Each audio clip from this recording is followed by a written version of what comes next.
आज की वीडियो में मैं आपको बताने वाला हूँ parallel units of money, the hidden story of shadow banking, जो कि काफी इंटरेस्टिंग टॉपिक होने वाला है और काफी मजा आने वाला है आपको इस वीडियो में। तो शैडो बैंकिंग सबसे पहले होता क्या है? शैडो बैंकिंग होता है कि जो नॉर्मल बैंकिंग ट्रेडिशनल बैंक्स होते हैं उनकी परछाई में बैंक जैसे ही काम करते हैं पर बैंक नहीं होते, उसे शैडो बैंकिंग कहा जाता है। तो इसको मैं स्टार्ट करना चाहूंगा लेमन ब्रदर्स के केस के साथ। आपने जरूर सुना होगा लेमन ब्रदर्स का केस।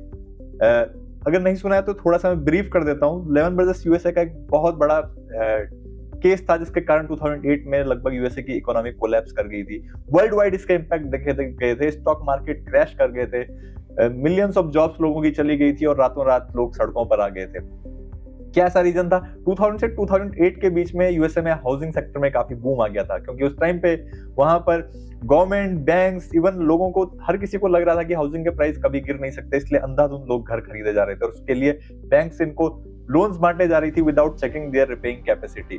ऑब्वियसली अगर आप किसी को लोन बांटे जा रहे हो without checking there repaying capacity तो कैसे सस्टेन करेगा? सपोज आप ऐसे समझिए, एक इंसान है जिसका 10,000 रुपए मंथली इनकम है, अगर उसको आप 10 लाख रुपए का लोन दे रहे हो तो कैसे आप उससे एक्सपेक्ट कर सकते हो कि आपका लोन रिपे कर देगा? तो ऑब्वियसली यही मेन रीजन था यूएसए में लेमन ब्रदर्स के कोलैप्स का।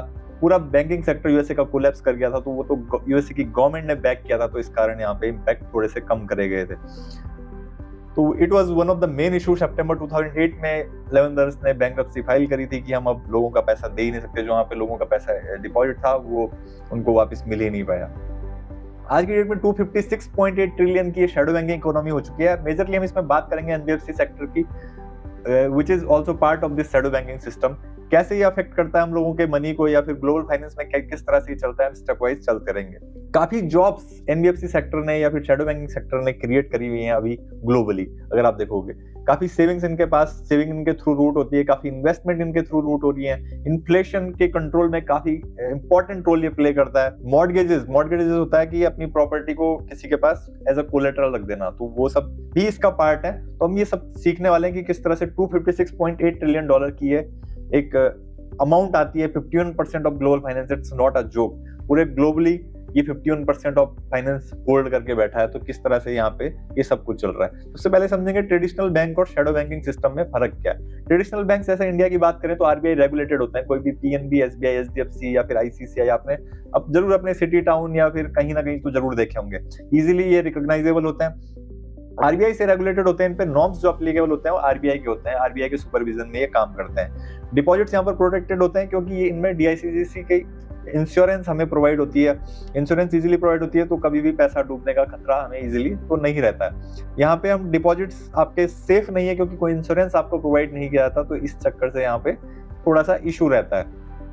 यूएसए में federal bank is the governing body जिसके अंडर में यूएसए के सारे बैंक्स काम करते हैं। तो ये एक नॉर्मल सा डिफरेंस है और कोर डिफरेंस है शैडो बैंकिंग और ट्रेडिशनल बैंकिंग में। अब इसे आप एक एग्जांपल के थ्रू समझिए। एक इंसान है जिसे लोन चाहिए, वो लोन लेने कहाँ जाएगा? बैंक के पास। बैंक उसे क्या कहता है? 2 से 3 हफ्ते मिनिमम या फिर कभी कभी महीने भर का टाइम लग जाता है। आखिर इतने टाइम बैंक करता क्या है? 2 से 3 हफ्ते ने किस चीज के लिए चाहिए? सबसे पहले आपका क्रेडिट स्कोर चेक होता है कि आपने पास्ट में कोई लोन लिया हो, रिपे टाइमली किया है या ना किया है।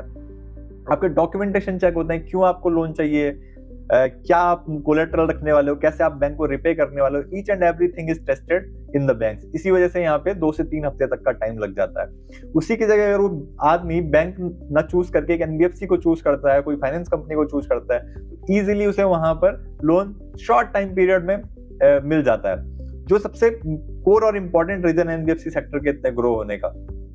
आज के टाइम में इंसान बोलता है मेरे को कंफर्ट दे दो, कंफर्ट के ही वो पैसे पे करने को तैयार है। अब आप कहेंगे कि एनबीएफसी सेक्टर के पास इतना पैसा आता कहां से? इनको एक्चुअली इन्वेस्टर्स की बैक होती है, काफी फंड हाउसेज होते हैं जो इनको बैक देते हैं, तो इस वजह से यहाँ पे पैसा रूट होते रहता है। एक आज की डेट में ट्रेडिशनल बैंक है जो टोटली रेगुलेटेड है, जहां पे आपको क्वेश्चनिंग भी होगी, टाइम भी ऑब्वियसली ज्यादा लगेगा। शैडो बैंकिंग जो कंप्लीटली इलीगल है।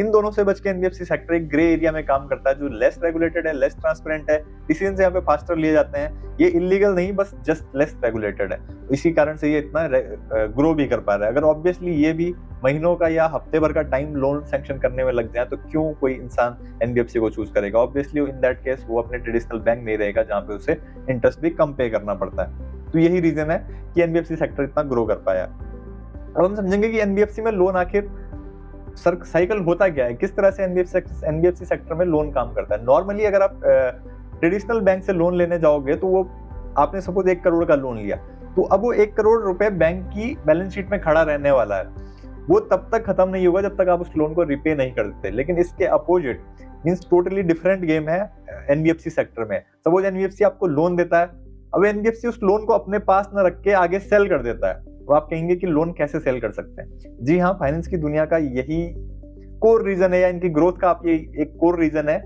जो ये इतना ग्रो कर पा रहे हैं। मैं आपको समझाता हूँ किस तरह से होता है। इसे आप ऐसे समझिए, एनबीएफसी ने एक आदमी को लोन दिया, सपोज 1 करोड़ का लोन दिया, 1 साल बाद उसे 1 करोड़ 10 लाख रुपए वापस मिलने वाले हैं एनबीएफसी को।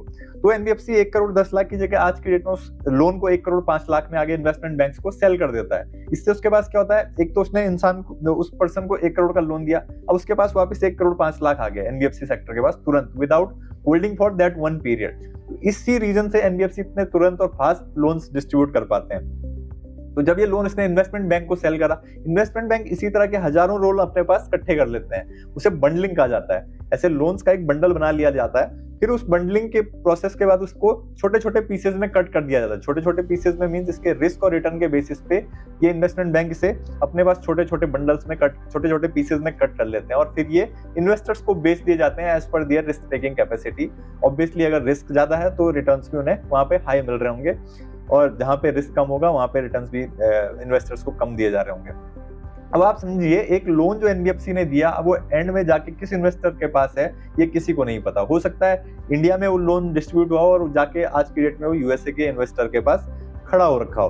तो यहाँ पे रिस्क ट्रांसफर हो जाता है, जिस वजह से ये मेन रीजन है एनबीएफसी सेक्टर के इतना ग्रो होने का, और एनबीएफसी जो इतना लोन बांट पाते हैं ये मेन रीजन है एनबीएफसी के पास इतनी फंडिंग आने का।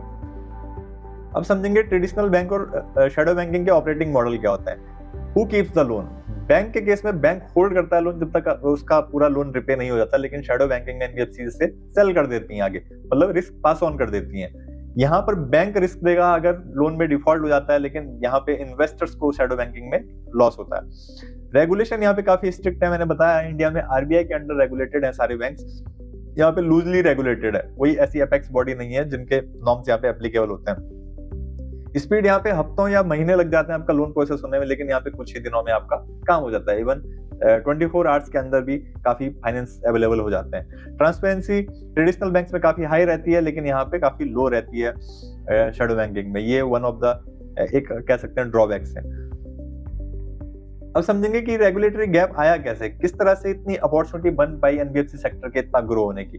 2008 तक सब नॉर्मली चल रहा था, जब लेमन ब्रदर्स का केस आया उसके बाद बैंक्स पर आरबीआई ने या फिर हर जगह की अपेक्स बॉडी ने, सपोज यूएसए में फेडरल बैंक ने इन पे काफी लॉज स्ट्रिक्ट कर दिए। काफी जैसे इंडिया में बात करें तो ट्रेडिशनल बैंक में बेसल 3 नॉर्म्स लगते हैं, स्ट्रिक्ट रूल्स हो गए, कैपिटल रिक्वायरमेंट एप्लीकेबल हो गई, सीआरआर एसएलआर के रेशियोज आरबीआई डिसाइड करता है, देन वो बैंक्स को फॉलो करने होते हैं। बट एनबीएफसी सेक्टर में ऐसी कोई रूलिंग्स एप्लीकेबल ही नहीं है, जिस वजह से इनके लिए ओपन पाथ मिल गया, इतना ग्रो ये हो पा रहे हैं। अनरेगुलेटेड फ्लो यहाँ पे मनी का चल रहा है। इनोवेशन अगर आप देखेंगे तो फाइनेंस की दुनिया में कितने इजीली और कितने अट्रैक्टिव लोन्स अब बना दिए गए हैं, तो ये इनोवेशन सब एक शैडो बैंकिंग सेक्टर एनबीएफसी का ही रिजल्ट है। इवन बैंक्स भी आज की डेट में इनके ये इनोवेशन प्रोडक्ट वाइज फॉलो करते हैं टू ग्रो देयर बिजनेस। तो this was one of the main reason NBFC sector के ग्रो होने का। ये 256.8 ट्रिलियन की जो शैडो बैंकिंग के एसेट्स हो चुके हैं, ये ट्रेडिशनल बैंक से ज्यादा हो चुके हैं। ट्रेडिशनल बैंक 49% होल्ड कर रहे हैं आज की डेट में 500 ट्रिलियन की इकोनॉमी में से। तो आप समझिए कि कैसे इतने इजीली या इतने ओवर द टाइम कैसे इन्होंने अपनी रीच बढ़ाई है। इवन दूर दराज कहीं गाँव में भी आप देखोगे तो लोगों ने फाइनेंस करवा रखी रहती है अपनी चीजें एनबीएफसी सेक्टर के थ्रू। तो ये इजीली अवेलेबल है, इसी वजह से इतना ग्रो कर पा रहे हैं। इवन आप देखोगे तो कई ऐसे एप्स हैं जो आपको इंस्टेंट मनी प्रोवाइड कर देते हैं। Obviously they charge high interest rate, but easy money available है, तो इसी वजह से ये काफी ग्रो कर पा रहे हैं। इंडिया का एनबीएफसी इकोसिस्टम आज की डेट में 10 लाख करोड़ का हो चुका है, जो 20% एनुअली ग्रो कर पा रहा है, क्योंकि ये हर तरह के कस्टमर को केटर कर पा रहे हैं थ्रू ऑनलाइन कह दीजिए या फिर इंटरनेट की वजह से कह दीजिए, तो ये इतना काफी ग्रो कर पा रहे हैं। फॉर एग्जांपल आज की डेट में क्या है एनबीएफसी के, Bajaj finance, Muthoot finance, L&T finance, housing finance, इस तरह की कई फाइनेंस कंपनीज आपने अपने आसपास देखी होंगी, या नहीं देखी होंगी तो अब से आप इसे ऑब्जर्व करना, आपको जरूर अपने आसपास ये देखने को मिल जाएंगी। तो ये ऑब्वियसली शैडो बैंकिंग सिस्टम का ही पार्ट है।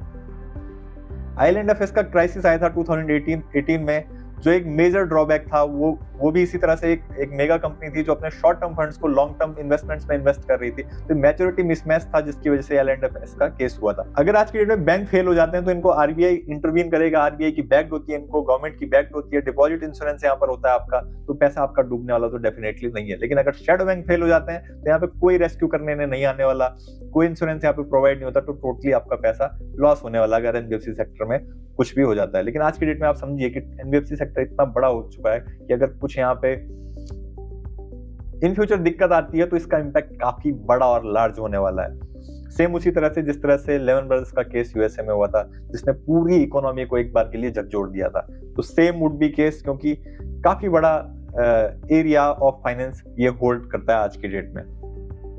अब आप कहेंगे कि एनबीएफसी से लोन देना या एनबीएफसी में इन्वेस्ट करना या एनबीएफसी के थ्रू इन्वेस्टमेंट करना अच्छा या बुरा है। अब दोनों तरह है। अगर ये आज की डेट में इतना बड़ा हो पाया है तो इसकी ऑब्वियसली कुछ एडवांटेज होंगे जो इस वजह से इतना बड़ा हो पाया है। Obviously it has some disadvantage, तो हम यहाँ पे डिस्कस करने वाले हैं क्या हो। इनोवेशन जो आज की डेट में आप देखोगे प्रोडक्ट्स में, वो सब एनबीएफसी सेक्टर की वजह से ही आ पाया। लिक्विडिटी इनके पास ज्यादा है, मैंने बताया ये एसेट्स जो इनके पास लोन है इन्हें होल्ड नहीं करते, आगे सेल कर देते, तो इसकी वजह से इनके पास लिक्विडिटी बढ़ जाती है, जिसकी वजह से ये फाइनेंस